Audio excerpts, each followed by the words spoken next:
this topic, I think it's a very, very crucial topic amongst youngsters today, especially more so because, last year, there is Elon Musk, who the whole world looks up to now. And because it's a student conversation, so I'm trying to keep it a bit light and maybe a little fun after, especially a lot of, good inputs. Yeah. So, and also especially after Shark Tank aired last year. So there's a lot of enthusiasm amongst young people about how can they become entrepreneurs. And as a system, as the leaders in various industries, are we equipped and are we prepared to handle, so much enthusiasm coming in from the youth of our country? So, Professor, I'll start with you first. So you are there dealing with those students. So are you seeing a lot of students coming to you in last, especially, 2 to 5 years, asking you about how can they become entrepreneurs and what are the challenges that they are facing?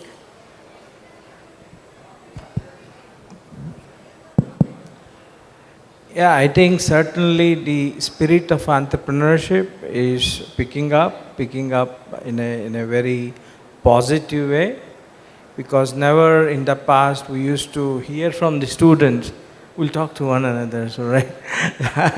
So what I was trying to say is, never in the past we used to hear many students coming forward, discussing their ideas and taking forward their ideas and trying to make it a reality. But today that is happening.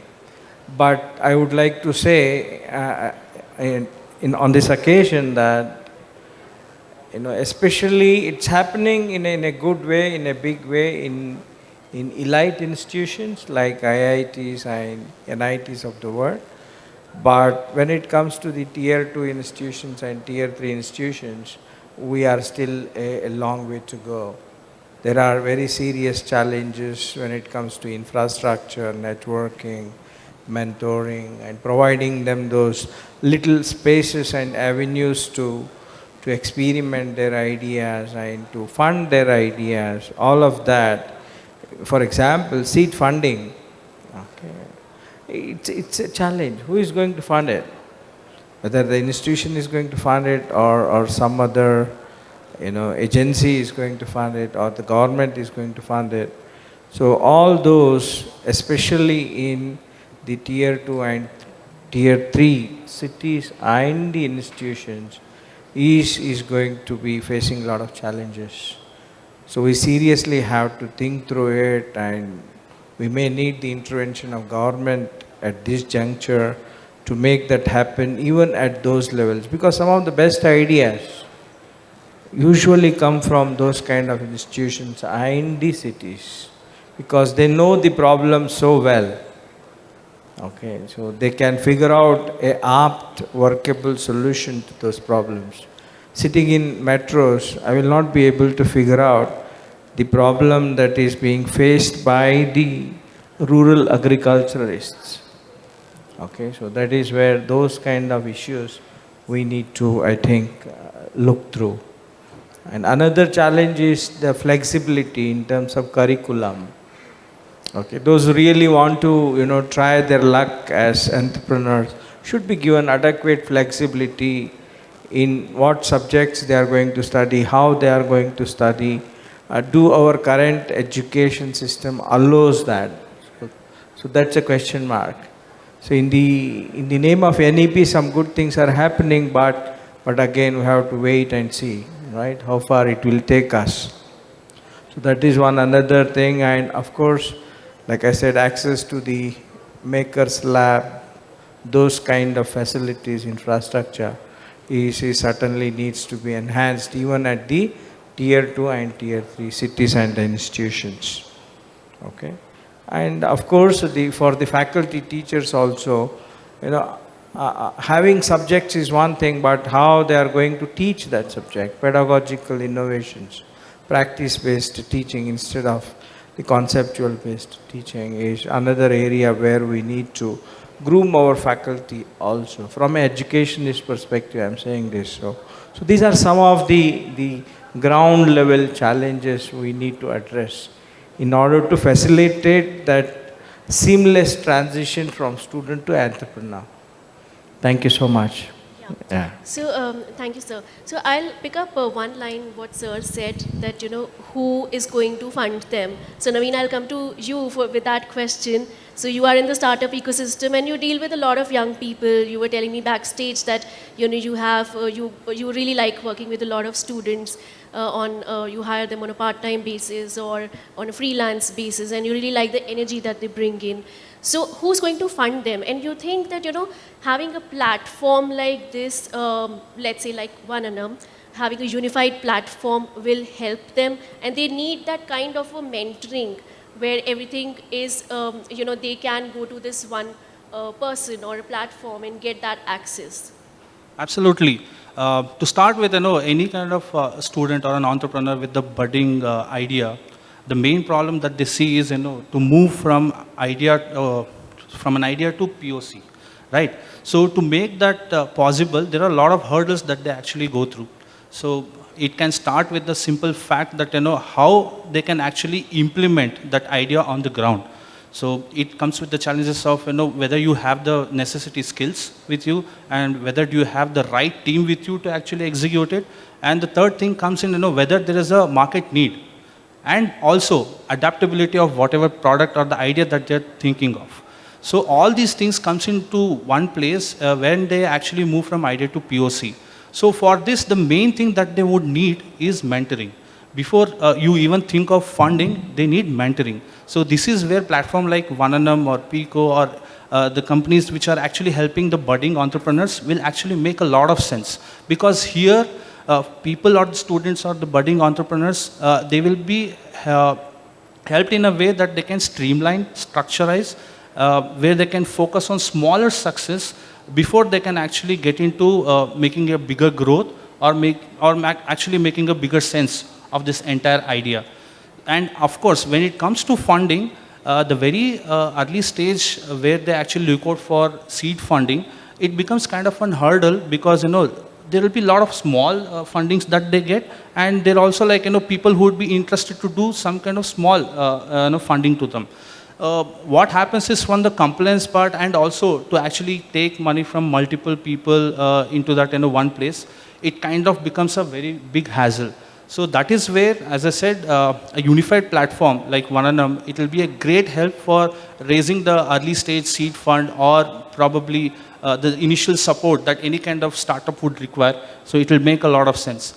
And coming back to the most beautiful thing of, actually utilizing students' energy and skill set for startups, I would say both my earlier startup, which had a successful exit, and also the present startup, I started with my very first workforce with students because they have the energy and the zeal to go to the market and do and achieve and experiment whatever they can from their side. And they don't come up with the mindset of an employee. So they come up with the mindset of learning things. So that is where it helps a lot of startups in terms of actually utilizing that energy from students. And also this kind of becomes a platform where students also get to know how a startup works, what it requires, and how, if I have an idea, where should I start, what kind of groundwork should I do. So all these things would be a great help for students. Absolutely. Naval, I want to pick up on another point which Sir just mentioned, that at this juncture, it's very important that there is some intervention from the government's part. So, and you help with policy making, you give suggestions to the government regularly on, how do we formulate the policies and how do we create that vision for the future of the country. So what do you have to say at this point? Even we had national education policy in 2020. Was that enough? Or you expect a lot more? Maybe Sir is smiling a bit. Maybe I'll come to him after this question. So what more needs to be done at this juncture?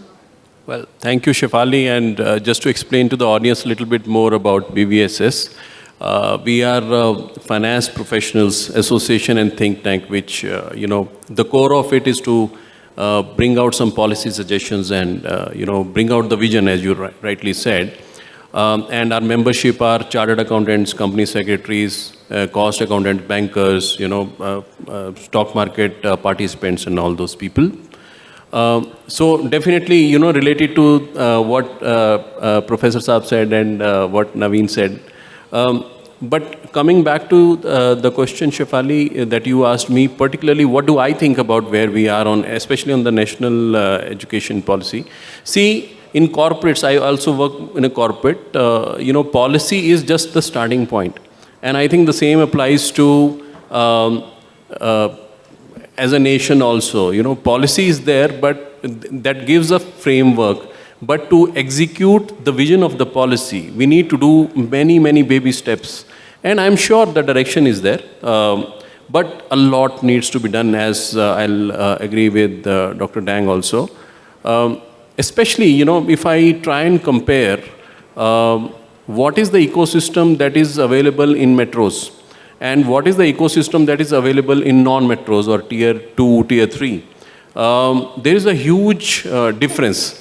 And the difference is not only that, generally people will say, no, there will be more facilities and, more mentorship and more guidance in metros, but also the challenges, the problems that can be solved in those places are totally different. So, what I'm trying to say here is that knowledge is power, but knowledge of different places is something that has to be kept in mind. And when I talk about the potential of these non-metros, especially these days, whatever Honorable Finance Minister spoke about, the focus areas from the government side, they're all the topics related to agri-tech, they're topics related to millets, she spoke about, climate. Those things are, something that I think some solutions can really come from non-metros, because already the lifestyle, the, small solutions that are already existing in India somewhere, they are the ones which need to be brought to the fore using the technology, using the ecosystem. Now, coming back to how to do it, as you rightly questioned, the how to do it is basically we need to come out of that mindset of looking only at metros as the whole world. So, for example, let's take an example that it is not even a problem for any of the people who are here in Bengaluru that, we won't get a food on delivery. But let's go back to, place like Ludhiana in Punjab, or, some up-country location in Karnataka or any other state. There people will still be, going back to home, having lunch and coming back to the factory, for example, right? So I know that there is a startup which started very basic with the basic investment of some 50,000 rupees and 1 lakh rupees. They started in Ludhiana, very basic. They, 4 or 5 people, they came together. They started delivering food, delivering items within that small city, within a 30 minutes, duration. And now they are into at least 5 to 6 different tier 2 cities, because the problem is there. But the other problem that startup is facing is how to shift from non-metros to metros, because their business model is different. The technology investment that is required is much lower as compared to, to serve a place like Bengaluru. So what I'm trying to say is it is very difficult for people who are successful in tier 2 to come back to tier 1, and people who are successful in tier 1, for them it doesn't make any sense to go to tier 2. So this is a clear divide, and then from the policy point of view and from the education mentorship point of view, we need to keep this in mind. That is my initial take on this. Okay, so I'll throw this question to all three of you. Anybody feel free to answer. So you spoke about, the differences in how the startups come up and the challenges, etc., in urban and non-urban areas. So how crucial is, obviously technology has a crucial role to play.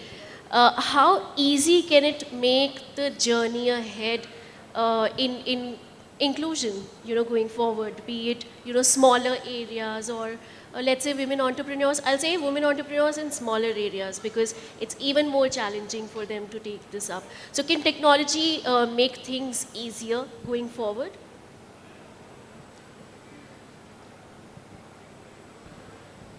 I think technology alone, technology is just an enabler, right? Along with the technology, What we really need is the strong will by the government to help in this. Okay, so that is when I think something good will come out of it. Not just the technology, because technology is whatever said and done, it is just an enabler.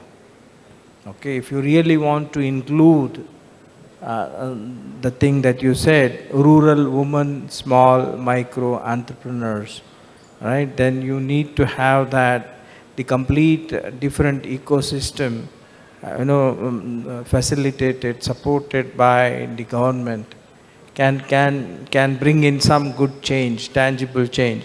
Just to quote an example, right? There is one Deshpande Foundation in Hubli, run by Gururaj Deshpande, whom we popularly known as Desh, right? Amazing work.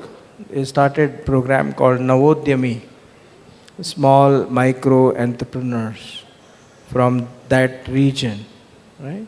So we need more people like Desh, more foundations like Deshpande Foundation. If not them, then at least the government should come forward and create those kind of small hubs which will encourage and empower these small micro entrepreneurs from tier 2 and tier 3 cities. Is my take. So. Uh, s- um, Naveen, before I come to you, sir, if you could answer one more question, because we were talking about national education policy, so coming back to that, I think that's a very crucial part of the entire discussion. Which are the areas which are still left behind and what should be done? About the NEP, right? Yes, NEP and policy overall. Yeah. As a policy, it's very good, very nicely laid out, and considered all scenarios, possibilities, and it's good. Policy-wise, no second thoughts. Lot of groundwork was done, lot of feedback was taken from various stakeholders, lot of vetting was done, right? So absolutely fine. But again, coming back to Naveen's point, okay, implementation is going to be the challenge for such versatile policy which is going to affect so many people across board. Are we ready for that? Right? In a hurry, some governments, I don't want to name them, they just want to be the pioneers, and without any groundwork, without any preparation, they just launch NEP and enforce upon the institutions. But it's not going to take us anywhere. Right? So as a philosophy, as a policy, as a thought process, it is extremely good. But equal emphasis has to be given on how you are going to make it happen at the institutional level. Okay, आप exit की बात कर रहे हो, ठीक है? Whenever the student want, he can exit. But do our system allow that? Right? Go to tier 3 cities in government colleges, or what for that matter, private colleges. They don't even know what is NEP and what is academic bank of credits, how it is going to work, who is going to maintain that, and who is going to award what, and whether my student will be accepted by some other institution because their admission policies are different, my admission policy is different. I am a government institution, he is a private institution. So many, what you call loose nuts, okay, which we need to be figuring out and try to make it happen. So long way to go. So that is my take. Yes, absolutely. Yeah, Yes, you want to say Shefali, I would something? like to just add on to what Dr. Nang said. You rightly mentioned at the start of the discussion that we are having this policy, and a lot of effort is being done, and you specifically asked a question about the role of enterprises like Vananam. So I think that is where the gap that is being highlighted by Professor Saab, I think that can be filled up and that needs to be filled up, and there can not be one player or two players, we need multiple players. One of the example that I will give is, most of the founders with whom I have been interacting for the startups, they know exactly what they want to, what is the problem that they want to solve. They know exactly what is the product or service they have to offer. But they have no visibility about how to get all those procedures done, how to get those registrations sorted out, what is the meaning of this TAM, blah, blah, blah, all these things, And at the end of the day, everyone after, especially, watching Sony TV, so much of flash, everyone is already hoping that I am going to be, somewhere in the Shark Tank and then later on become a billionaire. So immediate gratification is a psychological problem that has already started to creep in. So all these incubation centers, I think, not only about giving a coaching about the product side, which they are already aware of, but also about the procedural side of it, the financial side of it, the corporate side, governance side of it, and how the investors will eventually come. That has to be end-to-end package, needs to be given through the educational institutions. And, it is not going to be easy. It may be easy for, the kind of products or startups for the metros, because we already have a good example in US. We are trying to build it over here or something like that. But if we are trying to address the problems that our Honorable Finance Minister spoke about, you may not really have those precedents. So we'll have to be innovative. So I think stage has come where India needs to take the lead rather than just copy-paste. This is my take on this. Right. Naveen, last question to you. And then one more question. So you think this is the solution for practical implementation, that every college, every school should have a sort of a mini incubation center or some sort of cell, entrepreneurial cell that can help? Right now, premier institutes have that. So you think that will help? For sure. So before that, and I want to touch point on the inclusivity part. If you know that, inclusivity has been a topic, especially in startups, for quite a while. And probably in last 2 to 3 years, especially the government side also has done a lot of work around it. If you see, Startup Karnataka has 2-3 initiatives, whether it is Idea to POC or Elevate Unnati, which is especially focused on rural areas in the northern part of Karnataka and everywhere. So these are the initiatives, especially from the government side, which actually lifts up the enthusiasm of the budding entrepreneurs. So that is already there. Just that, as I told earlier, when you have an idea, the biggest struggle for an idea to become a reality is, to moving from POC to business on the ground is mentoring. So that is where there is a lack of, connection that is which is still not actually connected. So that is where we need to work on. And mentoring, again, it can be like, at the college level and also at the vocational training level. Now, vocational training, as NEP has a rule for vocational training, whether in the industries or for any kind of skill-based training. But there what happens is, they are specifically trained for only one particular skill. Now, coming back to the question that you're saying, actually, these kind of incubators at the multiple tier 2, tier 3 cities, of course, that is also possible, and also at the college level or the institute level, that is also possible. But before that, if we can implement something like in the curriculum, saying that, probably 2-3 months or probably a single month to go and join a startup and explore all the possible business sides or probably the operations side, wherever they have interest on. So that is going to be a game changer, because they will get to know and get an hands-on experience how a startup works. Because particularly a corporate works and in a particular way the startup works, there's a huge difference. People get to know when they work with these kind of companies, and they will get an understanding of how actually a startup works in a different way than a corporate, because there are no rules set as in every day the rules changes. You actually improve yourself on a daily basis. So these kind of probably I can say curriculum based or structurized way, that can be possible.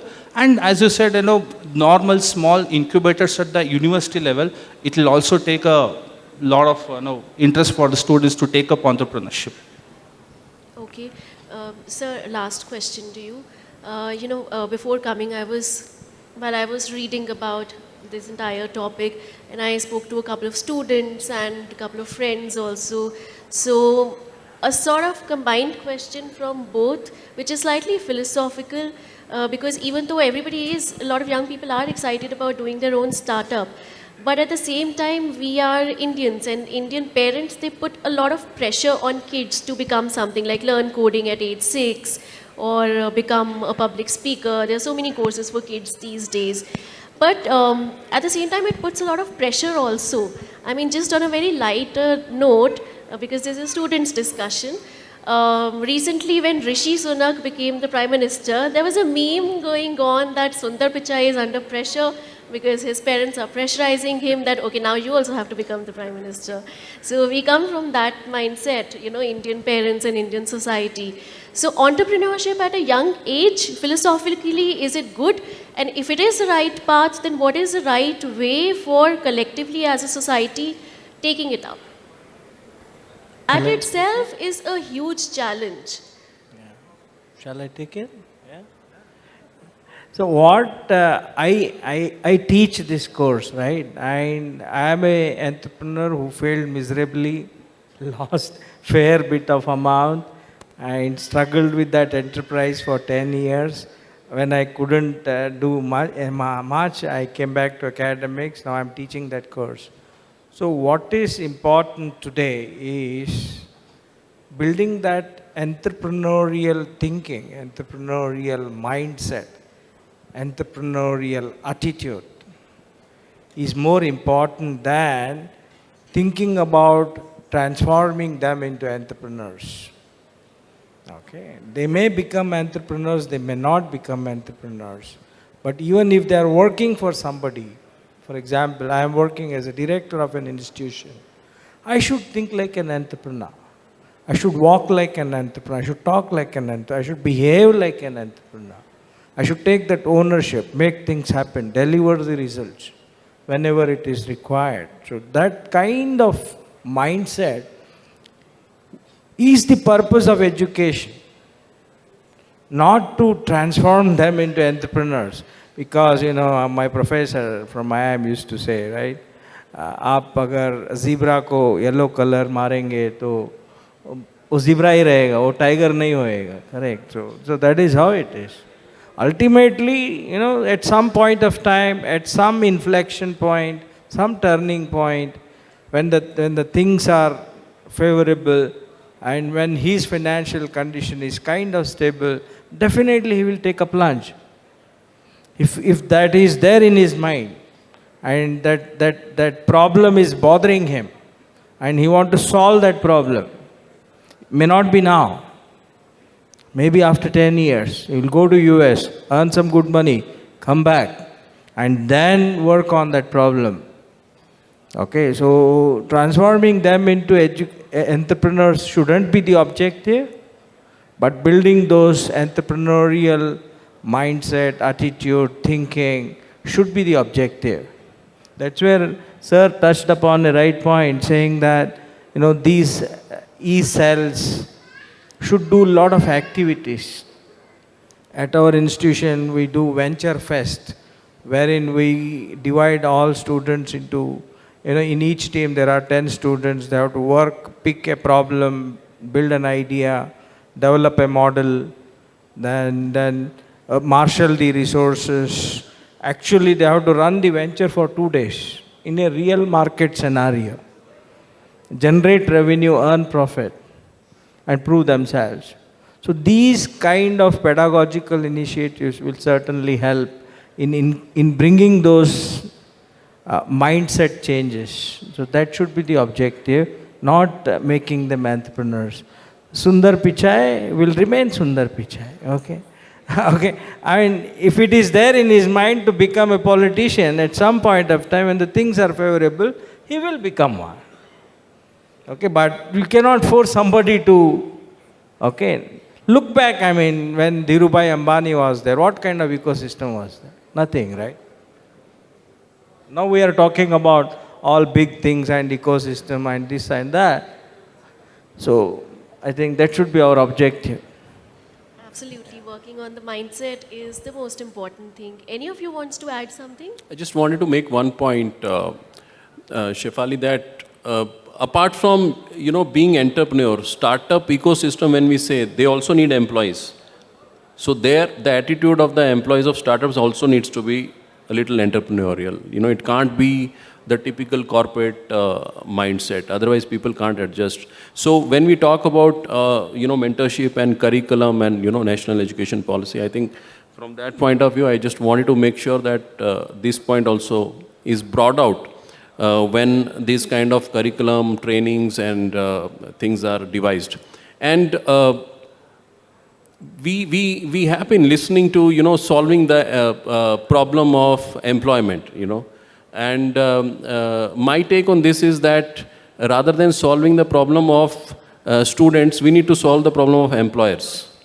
Because on one side, the potential employees, they creep that, okay, they are not getting the jobs. But when you go to employers, they say, we don't get the good candidates. So there is a clear gap.